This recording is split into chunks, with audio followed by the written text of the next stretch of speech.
नमस्कार दोस्तों, स्वागत है आपका हमारे चैनल धर्मो रक्षिता रक्षिते में। दोस्तों, एक बार एक राजा था।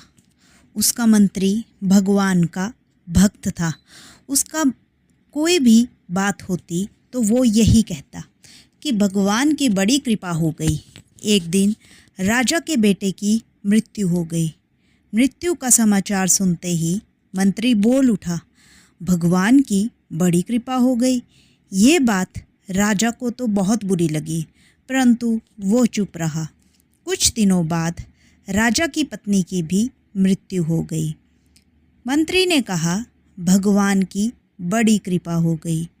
इस बार भी राजा को गुस्सा आया, मगर वो चुप रहे। एक दिन राजा के पास एक नई तलवार बनकर आई। राजा तलवार की धार की जांच कर रहे थे कि उनकी अंगुली कट गई। मंत्री पास में ही खड़ा था। उसने फिर भी वही बात दोहराई। अब राजा के भीतर जमा गुस्सा बाहर निकला और उसने तुरंत मंत्री को राज्य से बाहर निकल जाने का आदेश दिया और कहा कि मेरे राज्य में अन्न जल ग्रहण मत करना। मंत्री बोला, भगवान की बड़ी कृपा हो गई। मंत्री अपने घर पर भी नहीं गया, साथ में कोई वस्तु भी नहीं ली और राज्य के बाहर चला गया। कुछ दिनों बाद राजा अपने साथियों के साथ शिकार खेलने के लिए जंगल में गए। वहाँ जंगल में डाकुओं का एक दल था।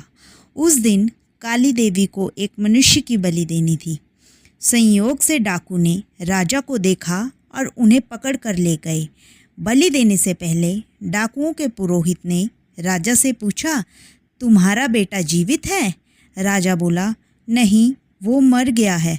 पुरोहित ने कहा कि इसका तो हृदय जला हुआ है। पुरोहित ने फिर पूछा, तुम्हारी पत्नी जीवित है? राजा बोला, वो भी मर चुकी है। पुरोहित ने कहा कि ये तो आधे अंग का है, ये बलि देने योग्य नहीं है, परंतु हो सकता है कि ये मरने के भय से झूठ बोल रहा हो। पुरोहित ने राजा के शरीर की जांच की तो देखा कि उसकी एक उंगली कटी हुई है। पुरोहित बोला, अरे इसका तो अंग भंग है, बलि के योग्य नहीं है, अतः इसे छोड़ दो। इस तरह डाकुओं ने राजा को छोड़ दिया। राजा ने नगर लौटते ही आदमियों को आज्ञा दी कि हमारा मंत्री जहाँ भी हो तुरंत वापस लाया जाए, क्योंकि राजा को उसकी बात समझ में आ गई थी कि जो कुछ होता है भले के लिए ही होता है। ये भगवान की कृपा ही तो है। दोस्तों, अगर आपको हमारी ये कहानी पसंद आई हो तो हमारी वीडियो को लाइक करें, शेयर करें और हमारे चैनल को ज़रूर सब्सक्राइब करें। राधे राधे।